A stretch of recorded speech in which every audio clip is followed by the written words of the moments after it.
Greeting to you all in the matchless name of our Lord and Saviour Jesus Christ. दोस्तों, फिर से मैं वो जो एंड टाइम्स सीरीज़ जो चल रहा है हमारे चैनल में, उसी का कंटिन्यूएशन में फिर से एक चीना जो मैंने अगला चीना जो बताया था इजराइल का विकास, उसी का कंटिन्यूएशन करते हुए मैं दूसरा चीना के बारे में बताना चाहता हूँ दोस्तों। और वो जो चीना है उसे मत्ती की पुस्तक 24 उसके 7वें आयत में लिखा गया है, 6वें और 7वें आयत में। मैं इस वचन के द्वारा पढ़ के मैं उस चिन्ह को व्याख्या करने की कोशिश करता हूँ। तो 6वां आयत में इस प्रकार से बोलता है, तुम लड़ाइयों की चर्चा और लड़ाइयों की अफवाह सुनोगे, देखो भयभीत ना होना, क्योंकि इनका होना आवश्यक है, परंतु उस समय अंत ना होगा। क्योंकि जाति जाति के विरुद्ध और राज्य राज्य के विरुद्ध उठ खड़े होंगे, और बहुत से स्थानों पर अकाल पड़ेंगे, भूकंप आएंगे, और कहीं कहीं पे तो दोस्तों महामारी भी लिखा गया है कोई ट्रांसलेशन में। परंतु ये सब बातें तो पीड़ाओं की आरंभ ही होगी। तो दोस्तों, ये जो वचन है इसमें बोला जा रहा है कि बहुत सारे जगहों में आप लड़ाई और लड़ाई की चर्चा सुनेंगे। दोस्तों, लड़ाई की चर्चा हम तो सुन ही नहीं रहे हैं, लेकिन एक लड़ाई जो है अभी ऐसा कंडीशन बना हुआ है देशों के बीचों में और हमारे विश्व में कि तीसरा महायुद्ध शुरू हो जाए। जैसे कि हम देख सकते हैं यूक्रेन और रशिया के बीच जो चल रहे हैं लॉन्ग टर्म वार के बारे में, जो अभी तक ही जारी है। और इसमें हम देखते हैं कि रशिया जो है छोटी सी देश यूक्रेन को हराने में असमर्थ है अभी तक। और रिसेंटली में न्यूज़ था इजराइल और यूक्रेन का, और इस तरह से बहुत सारे देश एक आपस में क्या कर रहे हैं दोस्तों, लड़ रहे हैं मानसिक और शारीरिक रूप में। तो ये सब क्या है, तुम इन सब चीज़ों को सुनोगे तो यह चीज़ है कि घबराना नहीं है उनको जो विश्वास में बने हैं, लेकिन घबराना उनको है जो प्रभु में सही से नहीं चल रहे हैं। और आगे 7वें आयत में इस तरह से बोलते, क्योंकि जाति जाति के विरुद्ध और राज्य राज्य के विरुद्ध खड़े। मतलब दोस्तों, यह जो है कि जाति जाति में चढ़ाई होगा और राज्य राज्य के बीच उठ खड़े होंगे, और बोलते हैं जगह जगह अकाल पड़ेंगे और भूकंप आएंगे। दोस्तों, भूकंप तो हमने देखा रिसेंटली तुर्की में जो 7.8 के मैग्नीट्यूड में आया है। रिक्टर स्केल ने उसको रिकॉर्ड किया है 7.8, जो कि बहुत ही भयावह अर्थक्वेक है दोस्तों। इस इतिहास में हम लोग देखेंगे तो बहुत ही खतरनाक अर्थक्वेक है। इस मैग्नीट्यूड में बहुत ही क्षतिग्रस्त होते हैं दोस्तों। और अभी तक आप न्यूज़ देखे होंगे तो ओवर 8,000 पीपल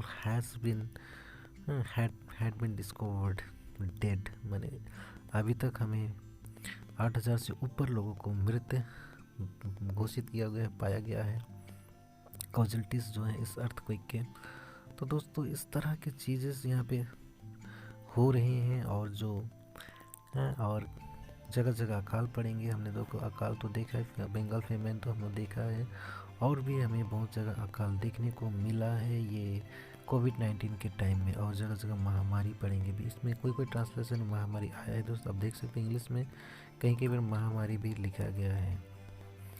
तो ये जो महामारी है, हिंदी ट्रांसलेशन में मिलेगा आपको, ये जो महामारी जो कोरोना वायरस वाली था, बहुत ही भयानक महामारी था, जो अभी तक इतिहास में पहला ऐसा महामारी है जो पूरे विश्व को अपने चपेट में लिया हुआ था। इससे पहले बहुत सारे महामारी थे, बट उन्होंने इतना वर्ल्ड वाइड नहीं लिया था उसे। हाँ, उसे हम लोग एपिडेमिक बोलते हैं, लेकिन ये पेंडेमिक था। इंग्लिश में एपिडेमिक का मतलब एक कोई क्षेत्र को अपने चपेट में लेना, उसे उस महामारी को एपिडेमिक बोलते हैं। लेकिन पेंडेमिक का अर्थ वह होता है जो पूरा विश्व को अपने चपेट में लेता है, और ये जो कोरोना वायरस था वो विश्व को अपने चपेट में लिया हुआ था। तो दोस्तों, ये जो चिन्ह जो है ये सब यीशु मसीह के मुख से बताए गए हैं, और ये जो चिन्ह है दोस्तों ये उनके आगमन के चिन्ह। ये परंतु 8 में इसमें परंतु ये सब बातों तो पीड़ाओं का आरंभ ही हो। पीड़ाओं का आरंभ यहाँ जो बोला गया है दोस्तों, पीड़ा का मतलब होता है ग्रेट ट्रिबुलेशन, जेकोब का ट्रिबुलेशन जिसे बोला गया यिर्मयाह के पुस्तक में। दोस्तों, यहाँ जो बात बोलता है कि ये जो है याकूब के काल का ट्रिबुलेशन, याकूब का ट्रिबुलेशन बोलता है पीड़ाओं का आराम है। वो पीड़ा माने 7 ईयर्स ट्रिबुलेशन के बारे में बोल रहा है। जो 7 साल का महाक्लेश होगा उसका ये क्या है, आरंभ होगा। वो कब आरंभ होगा दोस्तों, जब कलीसिया उठाई जाएंगी तो क्या होगा, वो महाक्लेश शुरू होता है। तो दोस्तों इसका मतलब क्या है कि कलशा उठाए जाने के टाइम में हम लोग क्या है, जी रहे हैं। हम लोग उस समय में जी रहे हैं कि कलशा उठाई जानी है, क्योंकि इसके बाद में क्या होगा, पीड़ाओं का आराम होगा। तो दोस्तों आज भी हमें कैसे चाल चलना है या कैसे जीवन जीना है। तो 7 इयर्स जो ट्रिबुलेशन है, कई लोगों का मानना है ये बीच में मिड ट्रिप होगा, कोई बोलता है प्री ट्रिप होगा, कोई बोलता है पोस्ट ट्रिप होगा। ट्रिप का मतलब ट्रिबुलेशन है, क्लेश है। तो जो भी हो दोस्तों, लेकिन ये क्या है, पीड़ाओं का आराम है। यानी ये जो है क्या होता है, मैं विश्वास करता हूँ प्री ट्रिप में दोस्तों, मैं विश्वास करता हूँ या मिड ट्रिप में। कहने का मतलब है मैं विश्वास करता हूँ कि ये जो पीड़ाओं का आरंभ है उससे पहले चर्च को उठाया जाना है। अगर हो सके तो चर्च अगर प्री ट्रिप में चला जाए तो बहुत सारे जो वचन है सब टेली नहीं करते हैं। जैसे कि परमेश्वर ने कलीसियाओं को, एक वचन में बोला गया है कि परमेश्वर ने कलीसियाओं को पीड़ाओं के लिए नहीं ठहराया बल्कि उद्धार के लिए ठहराया, बोलता है। तो दोस्तों ये जो कलेश हैं, जो कलेश हैं हमारे जीवन को धर्मी जीवन जीने के लिए उत्साहित करते हैं। क्योंकि अगर हम लोग प्री ट्रिप में अगर हम लोग हैं तो हम लोग क्या करते हैं कि हम लोग बचने के लिए कोशिश करते हैं और हम चाहते हैं कि हम यीशु मसीह के साथ में चले जाएं ताकि हम लोग इस पीड़ा के अंदर नहीं जाएंगे। दोस्तों ये क्या है कि यीशु मसीह बोल रहे हैं कि इस वचनों के द्वारा कि हम लोग जो लोग जीवित हैं दोस्तों, वो लोग क्या करें कि हम लोग तैयार हो जाएं यीशु के साथ में जाने के लिए। तो यहाँ पे दोस्तों पीड़ाओं का आरंभ होगी, यानी यीशु मसीह का जो बोला है कि दुनिया में जो पृथ्वी की सृष्टि से अभी तक जो पीड़ा नहीं हुआ है, वही पीड़ा यानी ट्रिबुलेशन जिसे बोलते हैं, वो शुरू होने के टाइम में हम लोग जी रहे हैं दोस्तों। तो कहने का मतलब ये वचन हम लोग को बताता है कि वो ट्रिबुलेशन जो है शुरू, पीड़ाओं का आरंभ है। कहने का मतलब है 7 ईयर्स से जो ट्रिबुलेशन होगा उसको कोई झेल पाना इतना आसान नहीं है दोस्तों।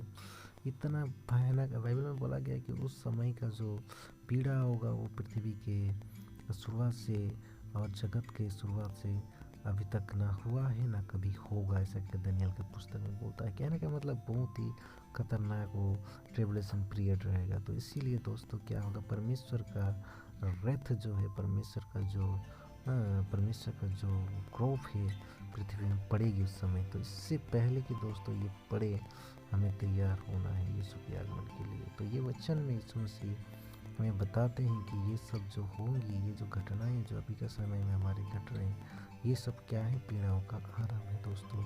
तो ये क्या है कि यीशु मसीह का आगमन का एक चिन्ह है दोस्तों। तो इसीलिए हमें क्या करना है दोस्तों, कि हमें परमेश्वर के आगमन के लिए तैयार होना है। अभी भी अगर हम लोग अभी केयरलेसनेस में है तो अभी हमारा टाइम है कि हम मन फिराएं और प्रभु की ओर फिरें ताकि हम तैयार हो जाए उसके साथ जाने के लिए।